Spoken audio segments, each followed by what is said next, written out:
जिसके माता पिता नहीं। और वो अनाथ बालक किसको कहेंगे हम? तो 18 साल से नीचे की आयु का है, ठीक है ना।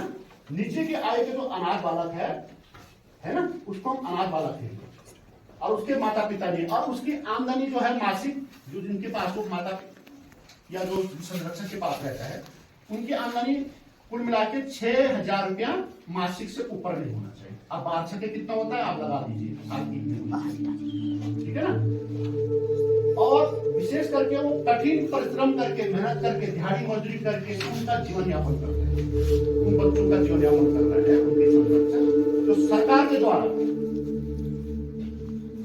द्वारा उन बच्चों को 18 साल से नीचे के बच्चों को भरण पोषण और शिक्षा के लिए 4,000 रुपया प्रति माह दिया जाता है। कितना दिया जाता है? 4,000 प्रति माह। साथ ही जिनके एकल माता पिता, जिसके एक माता है या पिता, उसे विशेष करके ये माता को मतलब, तो वहां पर भी उसकी स्थिति दयनीय है, तो वहां पर भी सरकार के द्वारा उनको 4,000 रुपया जैसे ही उनको दिया, वात्सल्य योजना कहते हैं इसको। क्या कहते हैं?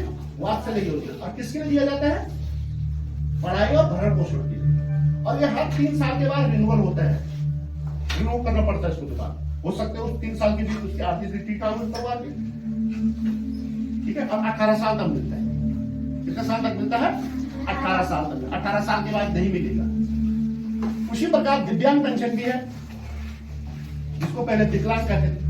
दिव्यांग पेंशन यह है कि 18 साल से ऊपर के नागरिक को दी जाए, और उसका विशेष करके यह है कि वो 40% से ऊपर, 40 या 40% से ऊपर है उसकी विकलांगता। ये प्रमाण पत्र सीएमओ, मुख्य चिकित्सा अधिकारी होते हैं अपने जिले में, होते हैं ना, तो उसको वो डिसाइड करेगा। और कभी कभी ऐसा होता है कि कैंप के द्वारा भी हम उस व्यक्ति को वहां पर ले जा सकते हैं। जरूरी हम क्या प्रोफेसर पहुंचे, यहाँ पर नजदीकी कैंप लगता है, तो हम उनको एक प्रकार से पहले ही निर्देश देते हैं, आइए आप यहाँ कैंप लग रहे हैं, कोई व्यक्ति ऐसा होता है, तो वहां पर भी वो अपना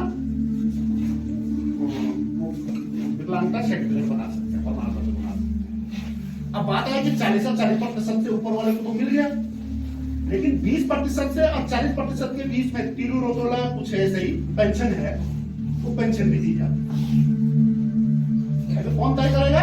ये हम तय करने वाले, ये विभागीय तय हो, स्वास्थ्य विभाग करेगा। हमने केवल आपको जानकारी देनी है, अवेयरनेस करना है। हो सके आपकी वो सहयोग करने वाली बात है तो हम सहयोग भी कर सकते हैं।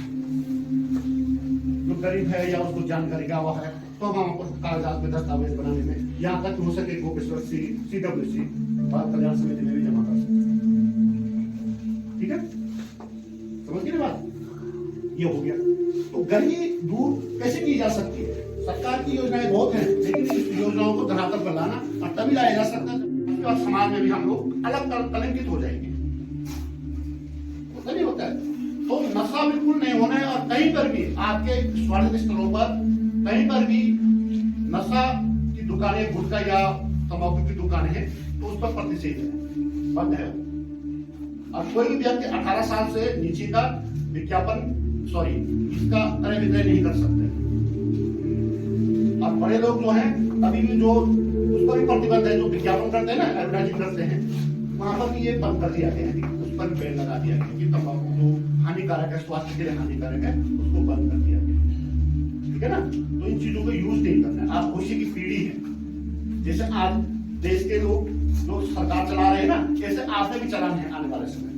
और आपका तो सौभाग्य है कि आपके गांव मुख्यमंत्री ने आदर्श ग्राम के रूप में दे रहे हैं। आपके यहाँ पर तो पूरी सुविधाएं होनी चाहिए, आप पूरी सुविधाएं की मांग कर सकते हैं। आपके स्कूल में टीचर है तो आप टीचर की मांग कर सकते हैं, ठीक है। आपके गांव में कोई रास्ते की समस्या है तो रास्ते की समस्याओं को आप सॉल्व कर सकते हैं। समझिए बात। आपके ग्राम प्रधान है, क्या है? ग्राम प्रधान होता है ना ग्राम पंचायत का। अब एक चीज बताओ मुझे, ग्राम पंचायत और ग्राम सभा में क्या अंतर है? कई लोग बोलते हैं ना ग्राम सभा की मीटिंग है, ग्राम पंचायत की मीटिंग है।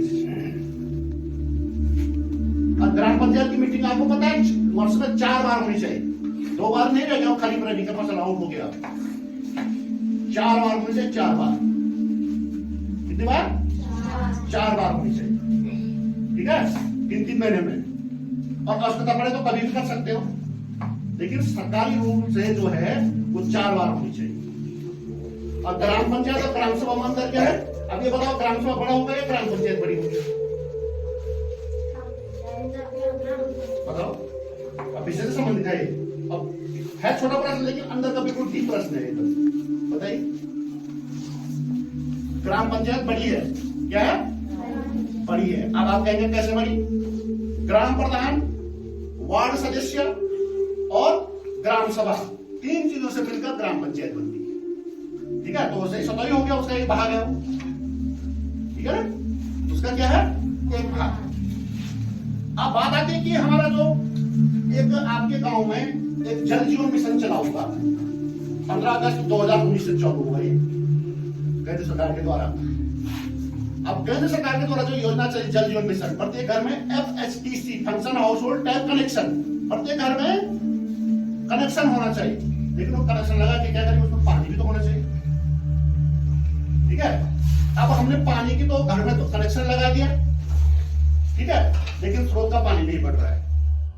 और वो अनाथ जो 18 साल से नीचे की आयु है ना, नीचे की आयु के जो अनाथ बालक है ना, उसको हम अनाथ बालक कहेंगे। और उसके माता पिता भी, और उसकी आमदनी जो है मासिक, जिनके पास वो माता पिता या जो संरक्षक के पास रहता है, उनकी आमदनी कुल मिला के 6,000 रुपया मासिक से ऊपर नहीं होना चाहिए। अब वार्षिक कितना होता है आप लगा दीजिए, साल की होना चाहिए। ठीक है ना, और विशेष करके वो कठिन परिश्रम करके, मेहनत करके, दिहाड़ी मजदूरी करके उनका जीवन यापन करते हैं उन बच्चों।